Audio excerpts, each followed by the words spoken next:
Ganda ng panawagan ko dun sa 5 kasamahan naming dakdak pa rin ang dakdak sa dismissal. Nakalagay doon, without dismissing, without terminating. I think this is quite clear, even to young lawyers or young law students. Pakibasa po yung motion ni Alan. Kita nyo naman kahapon, kahit nakalagay, without dismissing, without terminating, yung mga bumoto laban doon, ang tingin pa rin dismiss.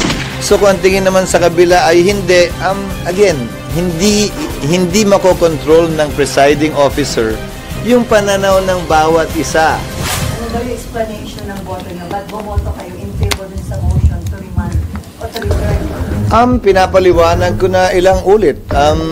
Yung posisyon ko, hindi ba nasa talumpati ko yun nung Lunes? Kaugnay ng matagal na pagkakaupo ng Kamara dito sa impeachment complaint, tinalakay ko na rin sa akin talumpati nung Lunes. Kung tatawid nga ba ito o hindi, at na hindi pwedeng i-bind ng 19th House ang 20th House, tulad ng hindi pwedeng i-bind ng 19th Senate ang 20th Senate. Kaya kinakailangan i-confirm, i-reaffirm ng Kamara at ng Senado ang lahat ng pinagpapasahan ngayon ng Kamara din at ng Senado. Nabanggit ko na lahat yan nung Lunes nung nagtalumpati ako, nung pinagdebatihan ng ilang bagay kaugnay sa impeachment. Kaya minabuti kong hindi na ulitin pa muli yun dahil court of record ang impeachment court. Of record din, may journal ang Senate. Nakalagay din yun sa talaan. Hindi ako nagtuturo kung sino. Sila yung nangagaw na mic. Sir, clarification lang po. Sa pagbalik ng articles of impeachment sa House, yung jurisdiction nasaan na? Meron pa po bang jurisdiction ng impeachment court or bumalik sa kanila?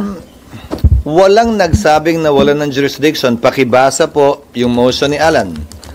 Pakibasa po yung siguro hindi rin panawagan ko dun sa 5 kasamahan naming dakdak pa rin ang dakdak sa dismissal. Nakalagay doon, without dismissing, without terminating. So, the impeachment court retains its jurisdiction. To my mind, that's why we issued summons. How can we issue summons if we do not have jurisdiction? And remember, the order issuing summons came after the vote. I think this is quite clear, even to young lawyers or young law students.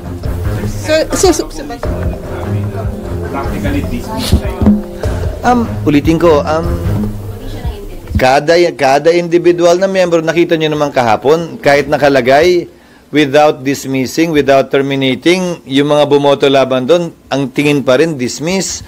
So kung ang tingin naman sa kabila ay hindi, again, hindi makokontrol ng presiding officer yung pananaw ng bawat isa. Dahil each senator judge is free to discuss and talk about what they want to talk about. That is especially true when it comes to trial. Malaya silang pwede magsalita, magtanong, magbigay ng manifestasyon, dagdag dun sa mga tanong at manifestasyon ng mga abogado ng magkabilang partido. Sir?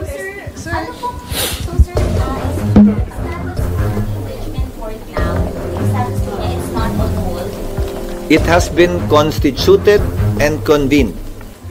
Now we are awaiting compliance from the parties on the part of Vice President Sara to submit her answer, on the part of the prosecutors to submit their reply if they should so decide, and to comply with the orders of the court regarding compliance with a 1-year ban and a resolution from the 20th Congress while we're awaiting the resumption of session in the 20th Congress.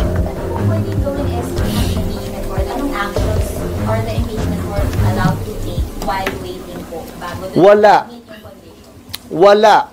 Dahil kinokonsiderang prejudicial ito ayon sa diskusyon kahapon, yung order sa Kamara. Pangalawa, matatapos na nga. Uy, paulit-ulit na to. Matatapos na nga ang authority ng prosecutors, ng congressman. Hanggang June 30 na lang sila. So gustuhin man namin, wala kaming pwedeng gawin dahil walang representasyon ang prosecution. That will only come once Congress resumes session in the 20th Congress. Maghalal sila ng prosecutor at sabihin nila na interesado pa kaming ipursige ang kasong ito. Bilang dagdag na impormasyon, hindi ito imbento o katang-isip dahil ginawa na ito ng Kamara at mga prosecutor nung panahon ni dating Pangulong Estrada.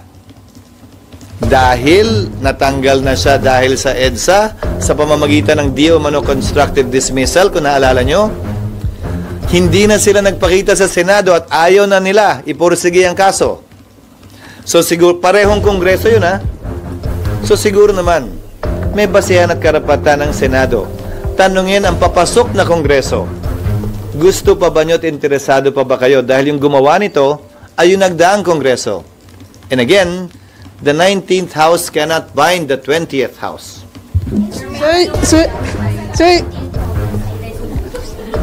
Yes, it can be by resolution or it can be by a manifestation or any pleading to be filed by the prosecutors in the impeachment court. Hindi ako may kasalanan yan. Ano? Well, it depends how long it will take them to organize the House. That is beyond me. Ibig sabihin, di ba? July 28, morning session, election of Speaker, election of Senate President, informing the President that the House and the Senate is ready to receive him and listen to his State of the Nation address, which will be held at 3 or 4 p.m. It would depend. Hindi ba? So yung buong araw ng July 28, walang magaganap na trabaho doon. July 29, dahil may bago ng Speaker, o parehong Speaker, magsisimula na sila mag-organize ng mga committee. Kabilang na ron ang paghalal ng mga Deputy Speaker, Majority Floor Leader, Chairman ng mga komite, kabilang ang Chairman ng Justice Committee. At sa parte ng Justice Committee, i-organize naman ngayon nila yung Panel of Prosecutors. Ang paghalal ng Panel of Prosecutors para sa akin ay hudyat o senyal na interesado pa rin sila na ipursige ang impeachment complaint na ito. So pwedeng yon ang isang paraan. Pangalawang paraan ay resolusyon na pirmado ng mga miyembro ng Kamara na higit sa 1/3 nito o mga prosecutors ay imamanifest sa Kamara at sa Senado bilang impeachment court na interesado pa talaga silang ipursige ito sa pamamagitan ng isang pleading. Myla again. Si Myla mo. Baka magtampo hindi na naman nasagot na rin naman. Hindi. Pero sir, Yes, ma'am. yun pa sir, ini-expect mo sir na may bagong composition na ngayon 20th, meron kayong sinabing mga paraan kung pwedeng gawin. Pero do you expect na hindi siya magti-trigger ng another filing ng impeachment? Kasi syempre hingi nila na bagong composition kami, we want to also hear muna yung impeachment ulit. Do we expect na ganun-ganun lang Sino? kabilis? Na pipirma lang sila, House ba pinag-uusapan natin ng Senado? House, sir. Do you expect na ganun sir kabilis yung proseso? Walang Hindi ko alam. Hindi tulad nila. Ayaw kong pakialaman yung proseso nila bilang senador. Kaya tinatanong namin ito at may hinihiling kaming impormasyon ay dahil impeachment court na kami. Pero lahat ng ginawa nila noon, wala naman akong sinabi eh. So, kung paano nila gagawin, kailan nila gagawin, matapos makonvene ang 20th Congress, nasa sa kanila yan. Kaya din hindi ko maset yung susunod na trial date. Dahil, una, hindi pwedeng i-bind ka ng 19th Senate, ang 20th Senate, at hindi ko alam kung kailan sila magsasubmit ng compliance. So, ang nilagay na lang namin na kautusan kahapon, in consultation with the minority leader, who's also a lawyer na part-top notcher. Sabi ko, paano gagawin? Anong maganda? Sabi niya, to a date to be set by the presiding officer kasi hindi pa naman talaga namin alam kung anong mangyayari sa 20th Congress. Pero last part, sir. Yes, ma'am. Sa order, sir, parang lumalabas na stand na sir na impeachment court na talagang since dating yung bumoto doon na talagang pwedeng tumawid, nire-recognize dapat ang 20th Congress yung impeachment. Iyon ang posisyon ko, oo. The fact, sir, na majority na sir yung bumoto, ibig sabihin na stand na sir ng buong court. Ulitin ko, kaya ko lamang magsalita para sa aking sarili at bilang presiding officer. Iyon ang posisyon ko, iyon ang epekto nun sa pananaw ko. At ayon mismo sa ilang mga batikang abogado, kabilang na si, kung hindi ako nagkakamali, Justice at Concom Delegate Ascuna, iyon ang nakikita niyang epekto din nun. Pero ulitin ko, ito ang pananaw namin. Maraming mga papasok pa lamang ng 20th Congress na iba't iba ang pananaw. Papakinggan namin sila pagdating ng resumption ng sesyon sa 20th Congress. So SP, magko-convene lang ang impeachment court. Yung pagko-convene ulit ng impeachment court, magdedepende sa Kamara. Pag nagsumite ng compliance, oo. Maliban na lang, kung sa 20th Congress, mag-convene ang impeachment court, bawiin itong ginawa ng impeachment court na ito, mag-set ng trial date, at gawin ang ibabang bagay na gusto nilang gawin.